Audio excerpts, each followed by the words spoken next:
कुमार। आज chemical reaction and equation का part 1 लेकर आया हूँ। तो चलिए बिना टाइम वेस्ट किए हुए स्टार्ट करते हैं। तो सबसे पहले शुरुआत करते हैं चैप्टर के नाम से ही। केमिकल रिएक्शन होता क्या है? केमिकल रिएक्शन जैसा कि अधिक बच्चे जानते भी होंगे कि द रिएक्शन in which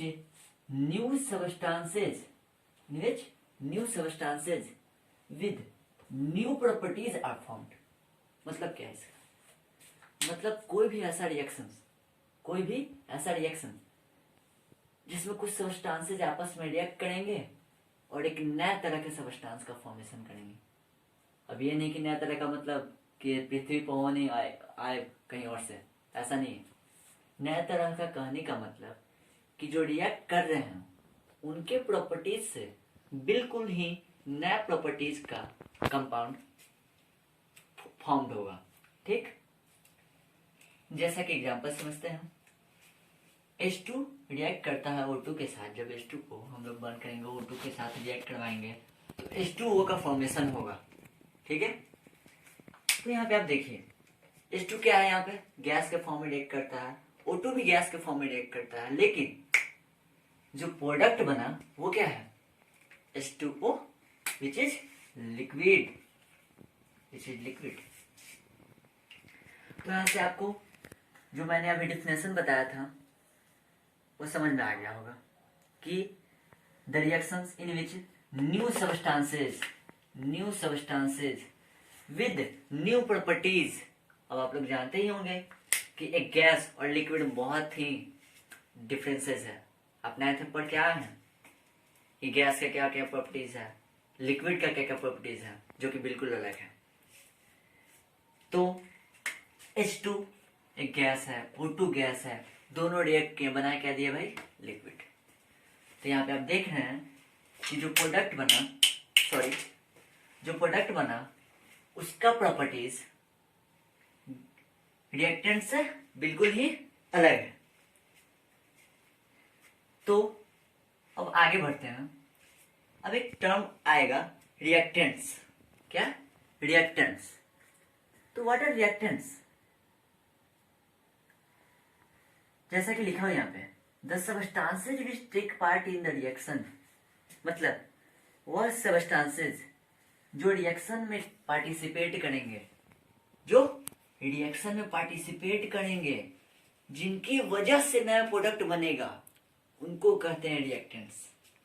यहाँ पे H2 और O2 ही रिएक्ट कर रहे हैं, जिसकी वजह से फॉर्मेशन हो रहा है वाटर का। तो यहाँ पे रिएक्टेंट्स कौन कहलाएंगे? H2 और O2। तो रिएक्टेंट्स क्या है? वह सारे सब्सटेंसेज जो किसी रिएक्शन में पार्टिसिपेट करते हैं, जिनकी वजह से नया प्रोडक्ट का फॉर्मेशन होता है। क्लियर? अब आते हैं प्रोडक्ट पे। प्रोडक्ट क्या है?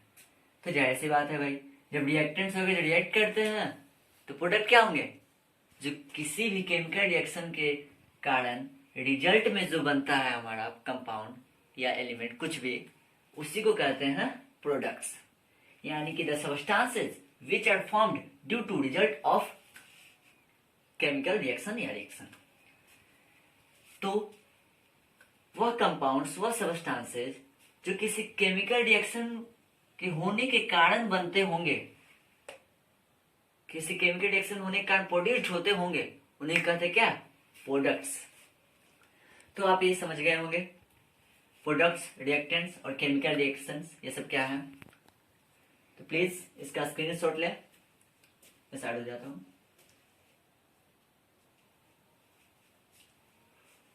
तो स्क्रीनशॉट ले लिया होगा आपने।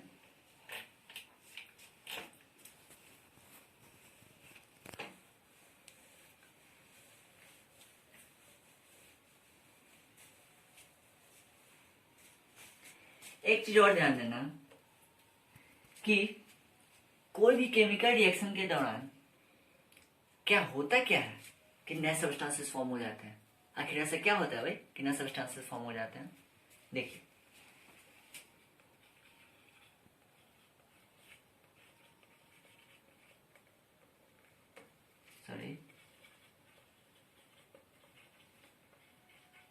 during a chemical reaction only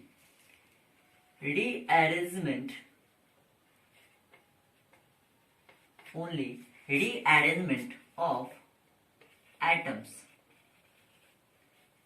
takes place to form new substances. मतलब क्या है इसका?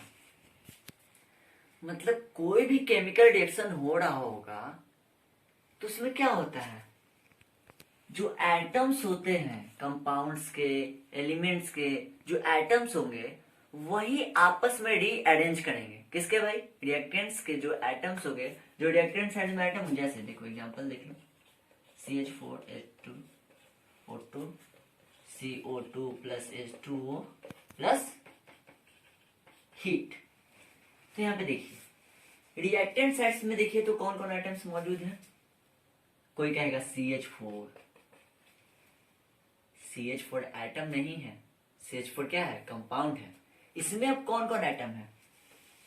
तो एटम हो जाएगा C है, H है और O है। C है, H है और O है, यानी कार्बन, हाइड्रोजन और ऑक्सीजन है रिएक्टेंट साइड्स में। यही आपस में रिएक्ट कर रहे हैं। अब है यही है कि CH4 मीथेन है, मीथेन बन गया एक नया कंपाउंड, वो रिएक्ट कर रहे हैं ऑक्सीजन के साथ। और इधर भी C है, O है और H है। देखिए तो दोनों तरफ क्या क्या है, दोनों तरफ जो है सेम चीज है, लेकिन जो प्रोडक्ट बन रहा है वो बिल्कुल ही अलग है रिएक्टेंट साइड से। क्यों? सिर्फ और सिर्फ रीअरेंजमेंट की वजह से। किसकी वजह से? रीअरेंजमेंट ऑफ एटम्स की वजह से। एटम्स का रीअरेंज हो रहा है जिसके वजह से न्यू प्रोडक्ट फॉर्म हो रहे हैं। हम लोग 9th में पढ़े भी होंगे कि कोई भी स्पेशल कंपाउंड स्पेशल रेशियो में ही होते हैं। जैसे H2O है तो एक वाटर है, H2O2 कुछ और बन जाएगा, ठीक है। जैसे CH4 है, मीथेन, C2H6 हो जाएगा, इथेन हो जाएगा।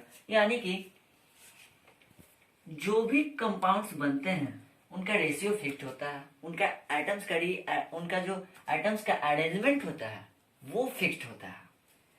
तो यहाँ पे जब एटम्स का अरेंजमेंट ही बदल जाएगा तो मतलब कंपाउंड भी बदल जाएगा, उसका प्रॉपर्टीज भी बदल जाएगा। सेम वही होता है यहाँ पे केमिकल रिएक्शन में। केमिकल रिएक्शन में क्या होगा, सिर्फ और सिर्फ रिएक्टेंट साइड्स के जो कंपाउंड होंगे, एलिमेंट्स होंगे, उन सब के एटम्स का रीअरेंजमेंट होगा और एक नया सबस्टेंसेस का फॉर्मेशन हो जाएगा। एक जरूरी नहीं है कि बहुत सारे, दो ज्यादा भी हो सकते हैं। तो नया सबस्टेंसेस का फॉर्मेशन हो जाएगा जिसका प्रॉपर्टीज बिल्कुल ही अलग होगा रिएक्टेंट साइड वाले कंपाउंड या एलिमेंट से। तो ये बात भी आप समझ गए होंगे कि केमिकल रिएक्शन के दौरान आखिर होता क्या है, ठीक है। तो इसे नोट कर सकते हैं।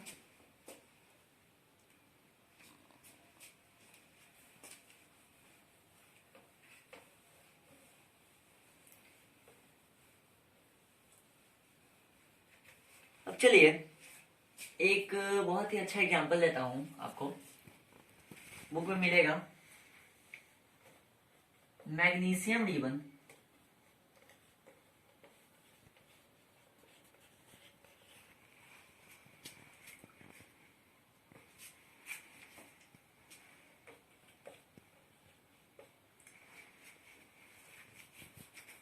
तो यहाँ पे देखिए क्या होता है। आपकी बुक में एक होगा मैग्नीशियम रिबन के बारे में कि जब हम मैग्नीशियम रिबन को जलाएंगे एयर में क्या ऑक्सीजन के साथ ही जलाते हैं, जब एयर में जलाएंगे तो डैजलिंग फ्लेम के साथ बर्न करेगा और मैग्नीशियम ऑक्साइड का व्हाइट पाउडर बनाएगा। क्या बनाएगा? व्हाइट कलर का पाउडर बनाएगा। कुछ स्कूल्स में होते भी हैं ऐसे, मैग्नीशियम रिबन रखा रहेगा लेबोरेटरी में, आप लोगों को जाके उसको जलाने के लिए प्रिकॉशंस बताए जाएंगे। तो जब आप उसको बर्न कीजिएगा तो जब पूरा बर्न हो जाएगा तो आप लोग देखिएगा क्या कि वहां पे व्हाइट तरह का पाउडर बन गया है, व्हाइट तरह का पाउडर इकट्ठा हो गया है। तो होता है क्या व्हाइट तरह का पाउडर? वो होता है आपका मैग्नीशियम ऑक्साइड। ठीक है, होता है मैग्नीशियम ऑक्साइड। और इसका आगे पढ़ना है थर्ड चैप्टर में, मेटल नॉन मेटल में। अभी हल्का बता ही दे रहा हूँ कि जो ये मेटल ऑक्साइड्स होते हैं, सारे मेटल ऑक्साइड्स नहीं, एल्युमिनियम और जिंक, एल्युमिनियम को छोड़ के क्योंकि वो एम्फोटेरिक में आएगा, एल्युमिनियम जिंक ये सब रहता है। ये जो मेटल ऑक्साइड्स हैं, ये मेटल ऑक्साइड मैग्नीशियम ऑक्साइड, ये क्या है? ये बेसिक होता है, नेचर में बेसिक होता है। मतलब जब इसको आप वाटर में डालिएगा, जब इसको आप वाटर में मिक्स कीजिएगा तो ये अल्कली बन जाएगा, MgOH2। ठीक है, MgOH2। जब इसको आप वाटर में डालेंगे तो एक बेस की तरफ बिहेव करने लगेगा, वो चांस प्रोड्यूस होंगे इसके। अब देखिए, तो ये आप समझ गए कि जब मैग्नीशियम रिबन को हम लोग जलाएंगे तो वो बहुत ही डेजलिंग फ्लेम के साथ, एक चमक के साथ जलेगा और बनाएगा व्हाइट तरह का पाउडर, जिसे कहते हैं मैग्नीशियम ऑक्साइड। और वो क्या होता है? बेसिक इन नेचर होता है। उसको यदि आप पानी में डालिएगा तो एक बेस का फॉर्मेशन होगा, जो कि है मैग्नीशियम हाइड्रोक्साइड। इसको मिलकर मैग्नीशिया के नाम से भी जानते हैं। तो अब इसी पे एक और सवाल आता है कि मैग्नीशियम को रिएक्ट कराने से पहले क्या किया जाता है? मैग्नीशियम को रिएक्ट कराने से पहले क्या करते हैं? देखिए, आप लोग रिएक्टिविटी सीरीज में ध्यान दिए होंगे कि मैग्नीशियम का पोजीशन हाइड्रोजन से ऊपर होता है। इसका मतलब मैग्नीशियम रिएक्टिव एलिमेंट है, मैग्नीशियम रिएक्टिव मेटल है। ये मोस्ट एयर के साथ रिएक्ट कर सकता है। एयर में बहुत सारे गैसेस होंगे जिससे रिएक्ट कर जाएंगे, मोस्ट एयर के साथ ये रिएक्ट कर जाएगा। तो ये क्या होता है? मैग्नीशियम मोस्ट एयर के साथ रिएक्ट कर जाता है और उस पे मैग्नीशियम पे, मान लीजिए मैग्नीशियम का रिबन हो गया, ठीक है, मैग्नीशियम का मेटल। अब इस पे रिएक्ट करके इसके ऊपर एक लेयर चढ़ जाता है। क्या हो जाता है? इसके ऊपर एक लेयर चढ़ जाता है। वो लेयर किस चीज का होता है भाई? तो basic magnesium carbonate, basic magnesium carbonate, basic magnesium carbonate, या फिर इसको बोल सकते हैं magnesium hydroxide plus magnesium carbonate. इसको एक ही वर्ड में बोल दो, magnesium basic, sorry basic magnesium carbonate. तो जब भी आप मान लीजिए लाए कहीं से मैग्नीशियम रखा हुआ था, 1 महीने का पड़ा हुआ किसी रूम में, स्टोर रूम में रखा हुआ है, 1 महीने का पड़ा हुआ मैग्नीशियम, चलो हम लोग एक्सपेरिमेंट करते हैं। सर पढ़ा है कि मैग्नीशियम जब जलाएंगे तो व्हाइट पाउडर बनेगा, डायरेक्ट फ्लेम के साथ जलेगा, चलो जलाते हैं। तो आप ला रहे हैं 1 महीने का रखा हुआ, स्टोर किया हुआ मैग्नीशियम रिबन, उसको आप यदि जलाइएगा, नहीं जलेगा, नहीं जलेगा। क्यों? क्योंकि उसके ऊपर तो ये बेसिक मैग्नीशियम कार्बोनेट का लेयर चढ़ा हुआ है। ठीक है, तब क्या कीजिएगा आप? अब इस लेयर को हटाना पड़ेगा। तो इस लेयर को हटाने के लिए हम लोग सैंड पेपर का यूज करते हैं। सैंड पेपर से मैग्नीशियम रिबन को रब किया जाएगा।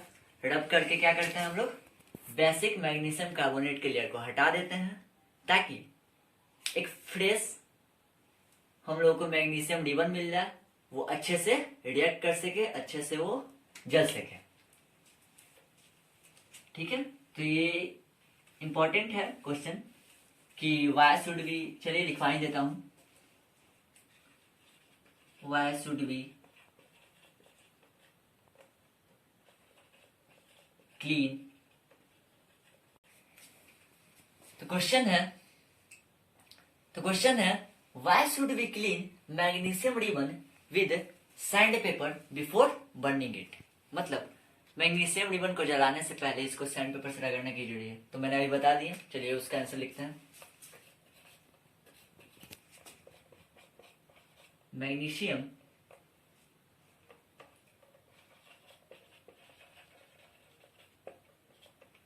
रिबन या मेटल कह सकते हैं, रिबन के फॉर्म में जलाते हैं, शुड बी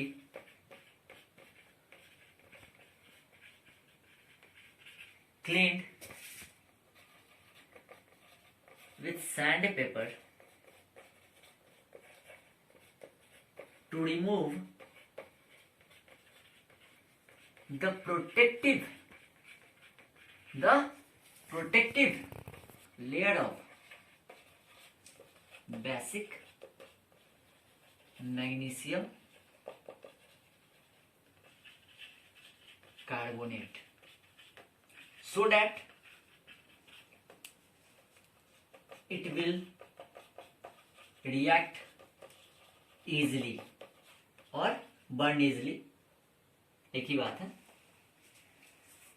आंसर समझ गए होंगे आप कि magnesium ribbon should be cleaned. Magnesium ribbon को साफ करना जरूरी है सैंडपेपर से। क्यों भाई? क्योंकि उसके ऊपर प्रोटेक्टिव लेयर है। चूंकि मैग्नीशियम रिएक्टिव मेटल है, जैसे कि मैंने अभी बताया कि मैग्नीशियम रिएक्टिव मेटल है, वो किसी के साथ रिएक्ट करके, मॉइस्ट एयर के साथ रिएक्ट करके उस पर मैग्नीशियम, बेसिक मैग्नीशियम कार्बोनेट का लेयर फॉर्म हो जाता है। तो उसी को साफ करने के लिए हम लोग उसको सैंडपेपर से रगड़ते हैं, ताकि वो एक फ्रेश मैग्नीशियम हम लोग को मिल सके और वो अच्छे से रिएक्ट कर सके। तो इसका स्क्रीनशॉट लीजिए। तो हो गया होगा। चलिए आगे बढ़ते हैं।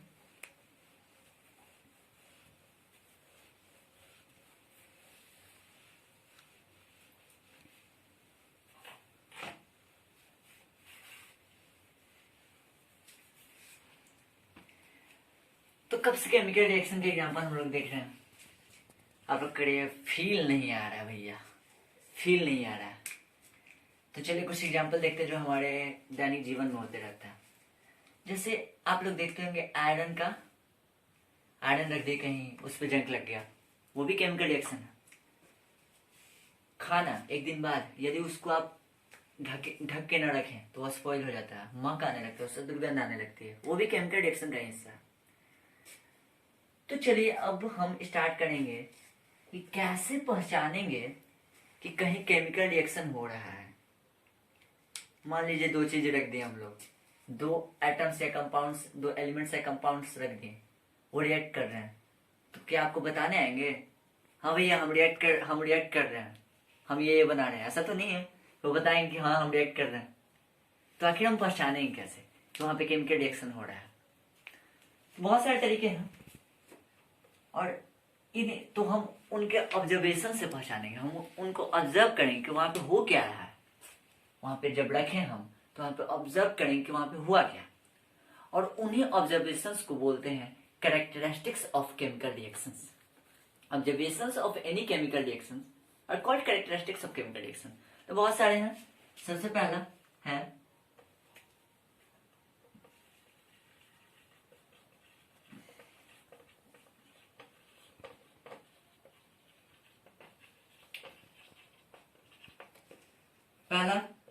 evolution of gas. What? Evolution of a gas. मतलब एक गैस रिलीज होगा। चलिए एक एग्जांपल देते हैं। कुछ देर पहले एग्जांपल दिया था, वो एग्जांपल नहीं देते हैं, कुछ और एग्जांपल देते हैं।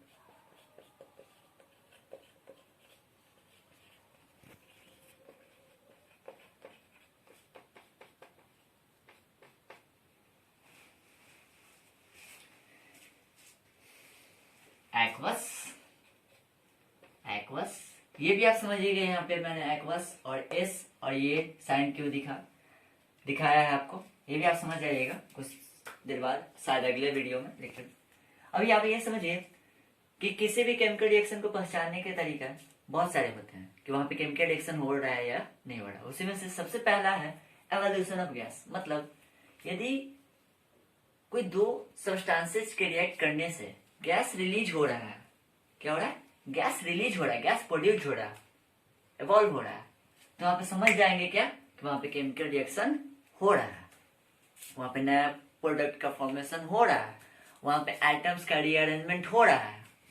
समझ में आया बात? जैसे यहाँ पे देखिए, zinc is a metal react with an sulphuric acid to form zinc sulphate and release hydrogen gas. तो जिंक एक मेटल है, इसने रिएक्ट किया क्या? सल्फ्यूरिक एसिड के साथ, तो फॉर्म हुआ जिंक सल्फेट का सॉल्ट और हाइड्रोजन गैस इवॉल्व हुआ। तो यहाँ पे हाइड्रोजन गैस इवॉल्व हो रहा है, हो रहा है।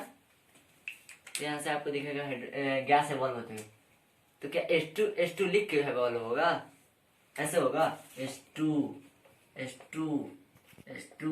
ऐसे थोड़ी इवॉल्व होगा, वहां पे कोई गैस इवॉल्व होगा, ठीक है। तो यहाँ से हम पहचान जाएंगे क्या कि वहां पे गैस इवॉल्व हो रहा है। लेकिन ये कैसे पहचानेंगे कि वहां पे हाइड्रोजन गैस से इवॉल्व हो रहा है? ये कैसे पहचानेंगे कि वहां पे हाइड्रोजन गैस ही इवॉल्व हो रहा है? तो अलग अलग तरह के गैसेस का पहचानने का तरीका अलग अलग होता है। तो हाइड्रोजन को कैसे पहचानेंगे भाई? तो देखिए, हाइड्रोजन को जब हम किसी मैच स्टिक के सामने लाएंगे, मैच स्टिक पता है ना, मैचेस की तीली, जब उसके सामने लाएंगे, जब उसको बर्न करेंगे और गैस के साथ मान लीजिए क्या करेंगे, अब यहाँ पे रिएक्ट हुआ, अब ये रहा आपका ZnSO4 का एक्वस सॉल्यूशन और इसमें रहा जिंक ग्रेनुअल्स, मेटल्स के रूप में जिंक ग्रेनुअल्स, ठीक है। रिएक्ट किए, हाइड्रोजन गैस इवॉल्व हुआ। अब इसको क्या करिए आप, एक ट्यूब की सहायता से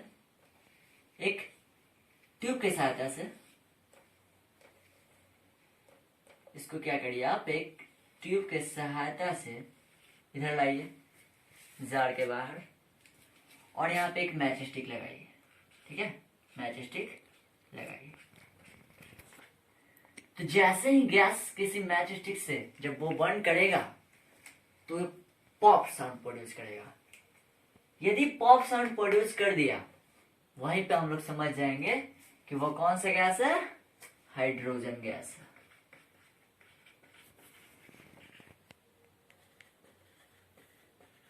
Burn with a pop sound indicates that the gas produced is hydrogen gas. समझ गए होंगे?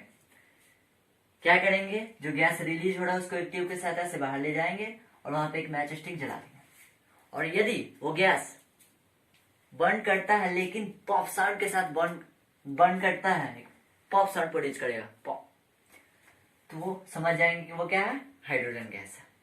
क्लियर? यहां तक समझ में आ गया होगा एवोल्यूशन ऑफ गैस का एग्जांपल। और भी बहुत सारे हैं, जैसे पहले भी एग्जांपल दे चुका हूं मैंने,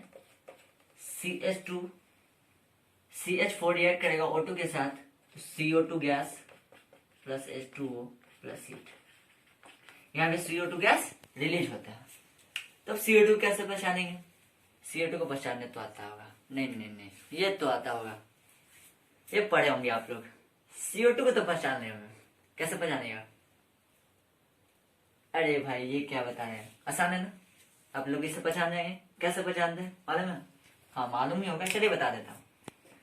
CO2 गैस क्या करता है, कंबसन को बुझाता है, आग को बुझाने का काम करता है। बहुत अच्छा आदमी है ये भाई, आग को बुझाता है। कितने लोग होते हैं जो आग लगवाते हैं, ये बहुत अच्छा है, आग बुझाने का काम करता है, ठीक है।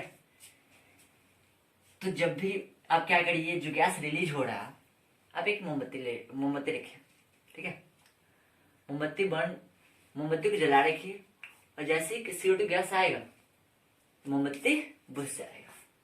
इसका मतलब, इसीलिए जब आप मुंह से जब फूंकते हैं तो मोमबत्ती बुझ जाती है, यानी कि आप मुंह से सिर्फ और सिर्फ CO2 गैस ही रिलीज कर रहे हैं, ऐसा नहीं है। उसमें मिक्स होते हैं वो आगे चीज है, लेकिन मेजरली CO2 गैस रिलीज होता है। तो CO2 क्या करता है, कंबसन को बुझाने का काम करता है। तो इस तरह आप लोग देख सकते हैं कि एक केमिकल रिएक्शन को हम गैस रिलीज हो रहा है या नहीं उससे ही पहचान सकते हैं। एक क्राइटेरिया ये हो गया कि कैसे पता करेंगे कोई केमिकल रिएक्शन हो रहा है या नहीं हो रहा है। तो चलिए इसे नोट करिए।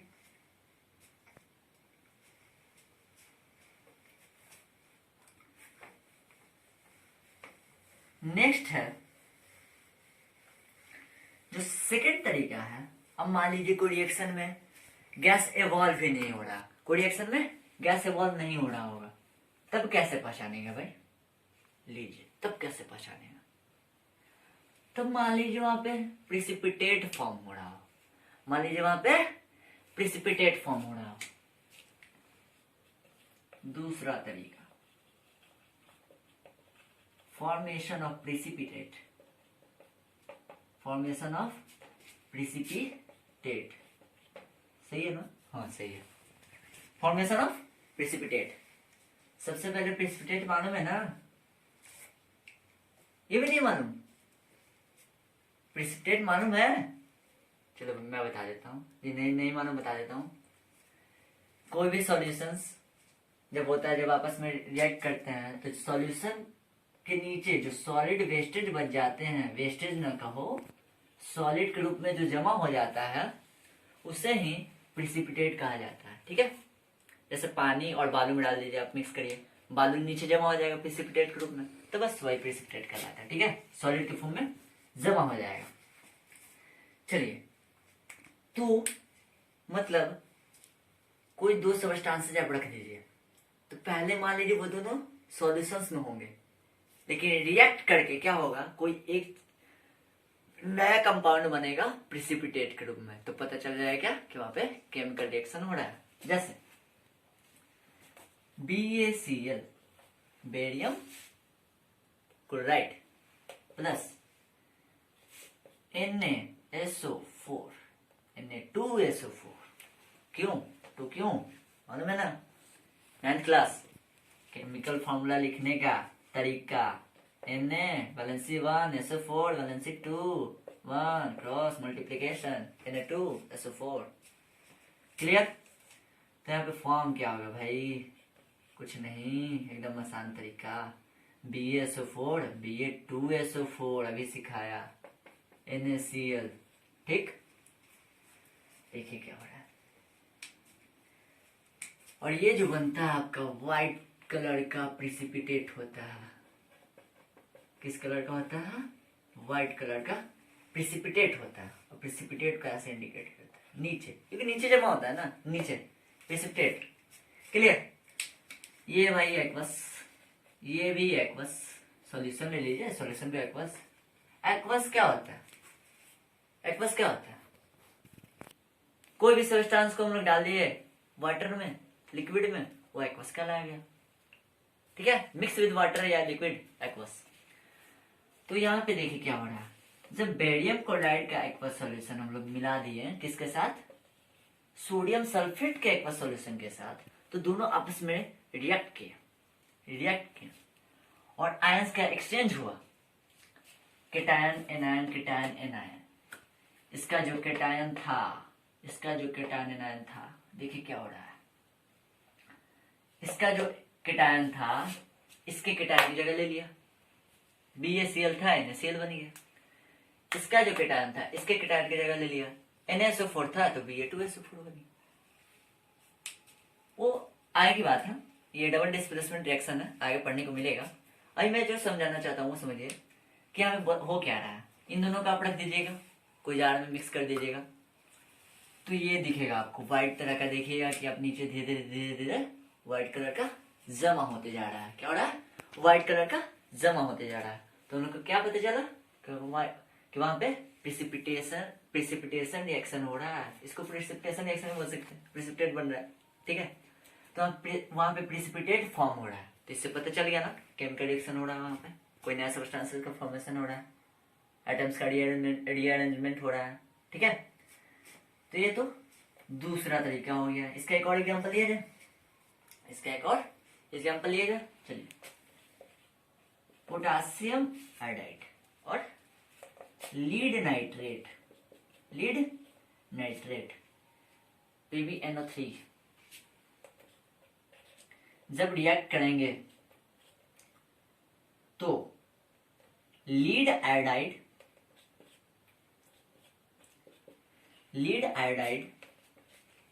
टू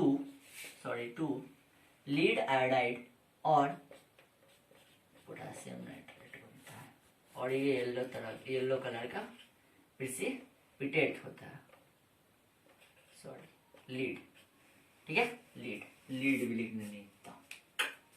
देखो, जब पोटासियम आयोडाइड को रिएक्ट कराएंगे लीड नाइट्रेट के साथ, तो क्या फॉर्म होगा भाई? अभी कुछ कलर नहीं होगा, लेकिन जैसे ही हम इन दोनों को रिएक्ट कराएंगे, इन दोनों को रिएक्ट कराएंगे, देखिएगा आपके येलो कलर का धीरे धीरे धीरे धीरे सॉल्यूशन आ रहा है, धीरे धीरे सॉल्यूशन आ रहा है नीचे, सॉल्यूशन नहीं सब्सटेंस धीरे धीरे सॉलिड के फॉर्म में, वेस्ट के फॉर्म में नीचे जमा हो जाएगा, और ऊपर क्या रह जाएगा KNO3 का एक्वस सॉल्यूशन, ये बन जाएगा सॉलिड के रूप में प्रिसिपिटेट। ठीक है, ये एक्वस था, शुरू में दोनों एक्वस थे, लेकिन जब रिएक्ट किया तो एक नया कंपाउंड बनेगा लीड आयोडाइड, जो कि येलो कलर का प्रिसिपिटेट होता है। क्लियर? तो ये भी आप समझ गए होंगे। इससे भी प्रिसिपिटेट को देख के भी आप पहचान सकते कि वहां पे केमिकल रिएक्शन हो रहा है या नहीं हो रहा है। तो आज के लिए मैं समझूंगा कि इतना काफी है। आप लोग इसका रिवाइज करिए, नोट्स बनाइए, रिवाइज करिए।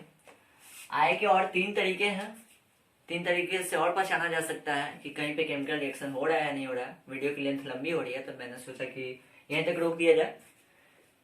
तो चलिए, यदि आप सभी को मेरा पढ़ाई पसंद आया, प्लीज सब्सक्राइब करें, शेयर करें और लाइक करें। तो चलिए अब मिलते हैं नेक्स्ट पार्ट में। That's all, thank you.